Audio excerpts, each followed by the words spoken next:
phony NBC television network. But they built these studios. CNN. Whoop. Hey, the camera just went off. I can't imagine.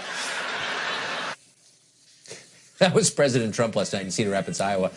It was a long speech, more than an hour. It's a pretty interesting speech, actually. But unless you're watching this channel, you likely didn't see it. Producers over at CNN and MSNBC cut away pretty quickly. CNN covered Trump's speech for a mere 7 minutes, then went on to discuss Jared Kushner's security clearance. Bet you didn't know that was breaking news. And Jay Johnson's claim that, you guessed it, Vladimir Putin ordered cyber attacks in this country. MSNBC didn't show the speech at all, and instead dedicated more time to, brace yourselves, the alleged collusion between Trump and Putin.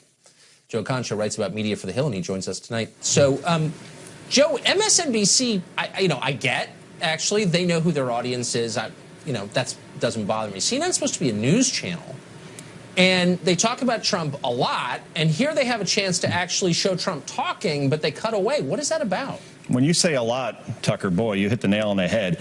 There was one snapshot back in May. It was a non-breaking news day, kind of like last night.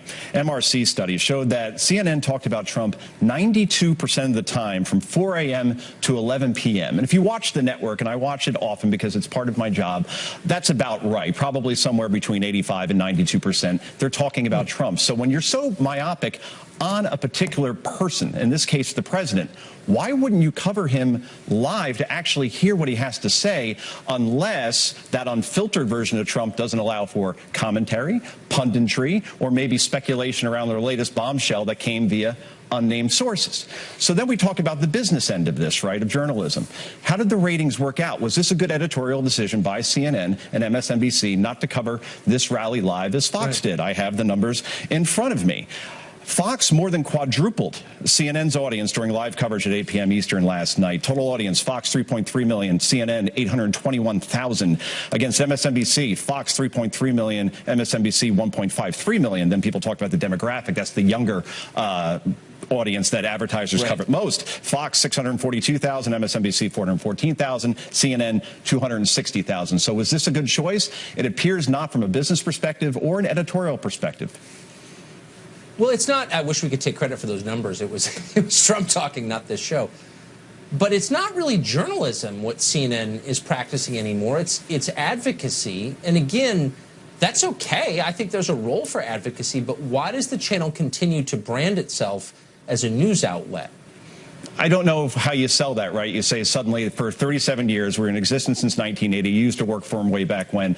You suddenly say, hey, the days of Bernard Shaw and Aaron Brown, those are gone, and we're just going to be now the opposition party instead. I don't know how you necessarily come out and be transparent about that. But you're right, and the numbers support that. The Harvard study, hardly a bastion of right-leaning conservatism, came out a couple weeks ago, showed that CNN, more than any other broadcast outlet, at least on cable, 93% of its stories are negative. That means out of 100 stories, only 7 stories on CNN are positive. And again, last night was newsworthy to cover because Trump had not done an interview on cable since May 13th, hadn't done one on broadcast news since May 11th with Lester Holt.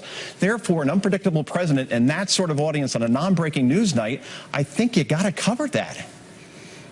Well, you kind of would think that if you're going to call yourself a news network. I guess what bothers me is the dishonesty. And I don't follow a lot of media about media. I know that that's your job. Is CNN still regarded as a news channel by other news outlets? Do they cite CNN as a source for unbiased accounts of what happened in the world? Or is it seen as an advocacy platform?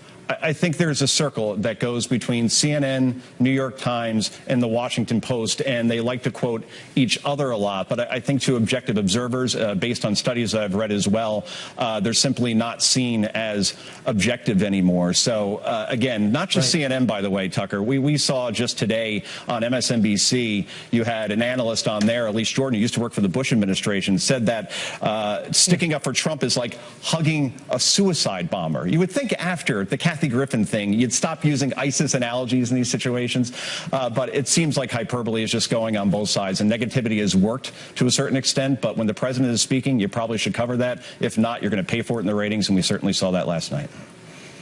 Extremism, the pursuit of Trump, is no vice. That is their view. It's unbelievable. Joe, thank you for joining us. Good to see you. It's great.